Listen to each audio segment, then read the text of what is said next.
шоҳроҳи душанбе дағара то ҳанӯз қабои сафедро ба бар кардаасту дар ин фасли сармо бо шакли нимбарф дошта ба ҳусни табиати тоҷикистон зебогии дигар зам кардааст. ҳавои абрноки ин мавқеъ болои обанбори норак фазои дилнишинеро инъикос мекунад. деҳаи сафобахши ноҳияи дангара. ин деҳа ҷоддаи паҳлавонпарваре ба ҳисоб меравад ки сокинонаш дилбохтаи паҳлавонианд.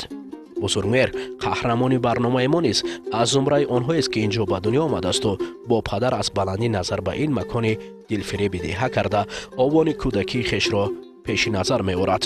ҳоло ки дар шаҳри душанбе зиндагӣ ва мағзварзӣ мекунад, аммо қудуми нахусташ дар ин ҷода гузошта шудааст. ба хубӣ ин хамиҳои обгузарро ёд дорад. албатта ин деҳот низ яке аз ҷойҳои беҳтарин барои инсоният ҳисоб меравад. албатта ҳар як инсоне ки ба шаҳр қадам менаҳад ӯ зиёди онҳо дар деҳотҳо таваллуд шуданд ва инсоне ки дар деҳот таваллуд меёбад ин аслан дар боду ҳавои зебо, дар боду ҳавои форрам ба дунё меояд ва деҳот инчунин он инсонҳоеро ба воя мерасонад ки онҳо дар ҳақиқат имтиҳони мардонагиро гузаштаанд ва онҳо қобилияти мардонагӣ доранд ва онҳо қуллаҳои баланди зиндагиро низ тай намуданд.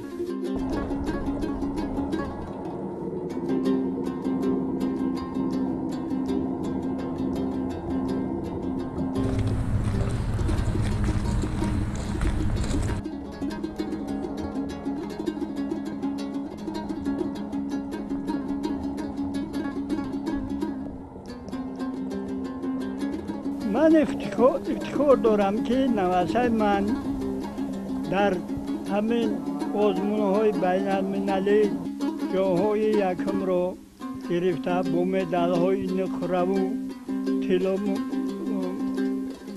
سزاوار گردیده است. مخصوصاً در مسکو اشتراک کرده مدال نقره به دست آورد. در تاشکند اشتراک کرده مدال طلا به دست آورد. من بسیار خرسند شدم، افتخار میکنم به همه نوسه‌ام. ӯ дастпарвари риштаи муҳорибаҳои универсалӣ буда навакак бо нишони тиллоӣ аз Россия ба ватан баргаштааст. рӯзҳои 19-20 январи соли 2019 дар шаҳри Тошканди ҷумҳурии Ӯзбекистон мусобиқаи кушодаи Осиёи марказӣ оид ба унифайди ғайрикасбии замистона доир гардид ки Тоҷикистонро 5 варзишгар бо роҳбарии Баҳриддин Сироҷов намояндагӣ карданд. ҳамчунин варзишгарони кишварҳои Ӯзбекистон, Қазоқистон, Қирғизистон, Афғонистон, Россия ва Туркия дар ин мусобиқот шомил буданд. хурсандона дастпарварони Сироҷ Баҳриддинов ба пуррагӣ соҳиби медал гаштанд. бо 3 медали тилло ва 2 биринҷи мунтахаби Тоҷикистон дар ҳайати даставӣ мақоми аввалро касб кард. муаллифони медалҳои тилло Зафар Шарипов дар вазни 50 кило, Умедҷон Бобоев дар вазни 75 кило ва Бузургмер Воҳидов дар вазни ҷамъи 70 кило маҳсуб мешаванд. вақте ки мо бо рақибони худ қувва озмоӣ менамудем, ин қувваи аввали мо, ин як ҳисси ватандӯстӣ, як ҳисси мардонагӣ мебошад. фарзанди ман аз худи ман эҳсос мекардам ки ӯ ҳар вақт ман нигоҳ мекардам ки мисол ба давидан ва ҷаҳидан ва ҳамин феъл соли 36 буд. ӯ барои ман ки қадар ман дар як ойдони фони варзишӣ рафтан ман машқ мекунам ва ман ба ӯ иҷоза додам. сабаби шомил гардидану зафар ёфтани ҷавони тоҷик ба хусус Бузургмер ба унифайт маҳз гӯштини миллист. ҳарчанд ба ҷуз аз гӯштин то бе ин нави варзиши омехта ҷаҳидона паридан аз монияҳо ва дигар риштаҳои маъмул ҷойгиранд, аммо мақоми ин суннати тоҷикон яъне гӯштингирӣ мақоми хос дорад. аз ин хотир бедудилагӣ интихоби унифайт барои Бузургмеҳдари пирӯзиҳоро боз намуд. بچه با فیل، بچه خوب خیمه بزرگ بیره جدو بچه با فکر بچه با معنی نه ما فخر میکنم که همه دیها خیم سر مو همه خیل همی بچه همی فعال گشت. соли гузашта ӯ баҳри ширкат ба ин мусобиқоти сатҳи ҷаҳонӣ сафар карда буд, аммо барояш на нишони тилло балки нуқра муяссар гашт. аз ин хотир нишони тилло орзуи деринаи бузургмеҳр буд. аввалин боре ки мо ба мусобиқот рафтем, албатта ин бо ёрии заҳматҳои устодони мо, аз ҷумла устоди ман Каримов Бахтибек мебошад, ки ӯ маро дар ин соҳа зиёд ва бо мушкилиҳо ва бо чӣ қадар азобҳо маро омода сохтанд. ва аввалин мусобиқае ки ман дар шаҳри дар давлати Россия дар шаҳри Калуга доштам, ин мусобиқаи ман дар байни зиёда аз 40 давлати рӯи ҷаҳон баргузор гардида буд ва ман дар он ҷо ҷои дуюмро ишғол намудам ва бо медали нуқра ба ватан баргаштам. дар ин нави варзиш дастпарварони мактаби Россия хеле муваффақ ҳастанд. рақибони узбеку қазоқ ва қирғиз талошбарандагони асосиянд, аммо роҳбалад Баҳриддин Сироҷов пеши шогирдон мақсад гузошт то қавӣ бошанд шогирдон дар роҳи бурдборӣ. ҳамин тавр ҳам шуд. тоҷикистон дар ҳайати dastavi рақами 1 шуд. мизбони ин намуди мусобиқа ки ӯзбекистон буд, он бисёр талош кард ва хост ки дар dastavi ҷои аввалро бигирад, азбас ки мо 3 медали тилло доштем ва онҳо 2 медали тилло доштанд ва ё натавонистанд ки ҷомро ба даст биёранд. мо тавонистем ба 3 медали тилло ва 2 медали биринҷӣ сазовори ҷом шавем. оилаи воҳидовҳо миёни сокинони деҳаи Сафобахш бо ҳунари паҳлавонӣ номдор буданд. аз ин хотир тоҷиддин падари бузургмеҳр мақсад пеши худ гузошт то писарро дар ҷодаи гӯштини миллӣ сафарбар намояд. рафтори хуб дорад, хислати хуб дорад. ҳама вақт ман ба ӯ таъкид карда меистам. ӯ дар мактаб ҳам бо баҳои хубу аъло мехонад, дар ҳама фанҳои илмӣ, дар ҳамаи корҳои ҷамъиятии мактаб ҳолина иштирок мекунад. чанд бор устодони мактаб ҳам ба ман муроҷиат карда карданд ки аҳсан барои фарзандат ки хеле хислати хуб дорад ва хислати нек дорад. ман ҳам аз инҳо ҳам ифтихор менамоям. овони кӯдакии навраси кунҷков дар ҳамин деҳа сипарӣ шудааст.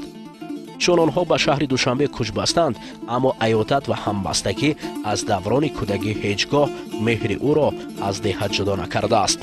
шавқи аспсаворӣ дар қалби дилхоҳ ҷавони деҳотӣ ло накардааст. бузургмеҳр низ савори ин ҷонвари зеборо хеле дӯст медорад. ҳатто яке аз марҳилаҳои расидан ба қуллаи зафар дар роҳи мардонагӣ низ ин ба воя расидан дар домани чунин табиати зебо ва савори асп мебошад. парчамро дуюмбора ин ватан бар ман бовар карда медиҳад ки ман қудрат дорам онро ба боло бардорам. ҳатман ин дафъа ман бо як номусу бояд ҷавонмардии худ хувозноӣ намудам ва ҷои аввалро дар Ӯзбекистон ки мусобиқаи зимистона буд ишғол намудам. баъди ба шаҳр омадан бузургмеҳр шомили толори машқварзӣ гардида таҳти роҳбарии мураббияш Бахтовар Собиров сайқали тамрин мекунад. бо бузургмеҳр бисёртар усулҳои гӯштагирӣ кор мекардем. ҳамин хел баъд бо соҳиса бо бузургмеҳр ман хостем ки усулҳои дасту по кор кунем. масалан усулҳои дасту по боксу кикбоксинг мехост ёд гирем. ҳамин хел мо кор кардан гирифтем, фаъолият мо хеле нағз мегузашт. ман дидам ки бузургмеҳр аллакай тайёр аст ки дар мусобиқаҳо иштирок кунад. боиси ифтихор аст ки ватани мо соҳибистиқлол гаштааст ва ҳамаи фарзандони мо метавонам ки дар тамоми миқёси ҷаҳон рафта дар мусобиқаҳои ҳама намуди мусобиқаҳо иштирок намуда парчами ватанамонро боло бардоранд.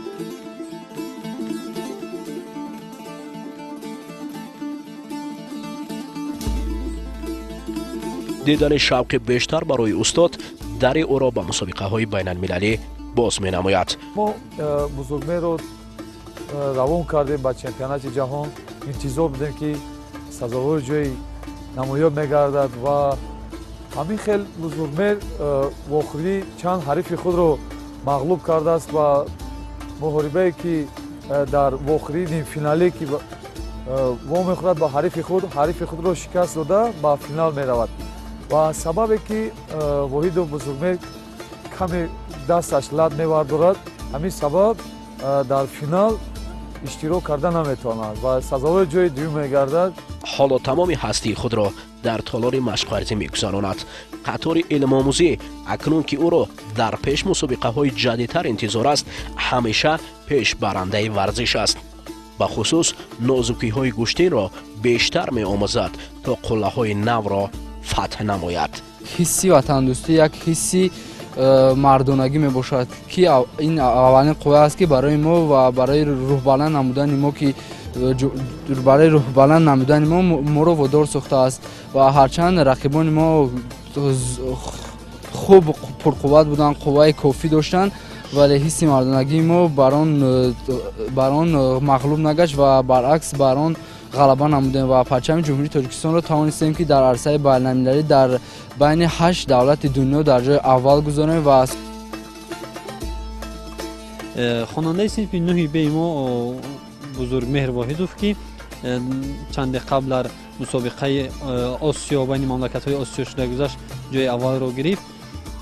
ин хонанда мо гуфта ба пуррагӣ гуфта метавонем ки дар муассиса инчунине ки болои мусобиқаҳои варзишӣ дорад, бо баҳои хуб мехонад, бисёр бо баҳои аълом таҳсил дорад ва ҳамчунин рафтору интизоми бисёр дар сатҳи баланд қарор дорад. Рафтору интизомаш бо омӯзгорон бисёр бо эҳтиромона сухан мекунад, нисбати рафиқонаш, нисбати ҳамсинфонаш бисёр ҳам муомилаю муоширати нағз дорад ва маъмурияти муассиса имрӯз аз ин гуна хонандагон ифтихор мекунад. Суруди миллии ҷумҳурии Тоҷикистон замоне садо дод ки мо дар қуллаи баландтарин онро вардошта бо ҷои аввал мушарраф гардонидем ва дар ин мусобиқа дар байни 8 давлат инчунин гурӯҳи мо низ ҷои аввалро ишғол намуд. орзуи ман бо ҳамин аст ки дар оянда боз дар ҳамин мусобиқаҳои байналмилалӣ дар олимпиодаҳо иштирок карда ҳамин хел бо медалҳои нуқраву тилло ба даст биёрад. вазифа дорем ки ватани азизи маҳбуби хешро дар арсаи байналмилалӣ бояд боло бардорем ва ин ҳамон қобилияте буд, ин ҳамон қуввае буд ки моро ба ҷои аввал мушарраф гардонид ва ба қуллаҳои баланд расонид. худо парвардигор худованди табарак таоло нигаҳбониш бошава бо ҳамин оянда ҳамин парчамбардори давлати худ шавад.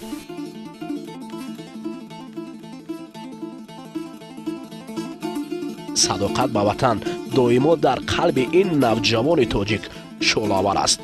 шояд ин нишонаҳои нуқра ва тиллои Осиё то ҳанӯз барои бузургмеҳр қонеъкунанда набошанд, чунки ӯ ҳанӯз қадамгузори роҳи зафар аст.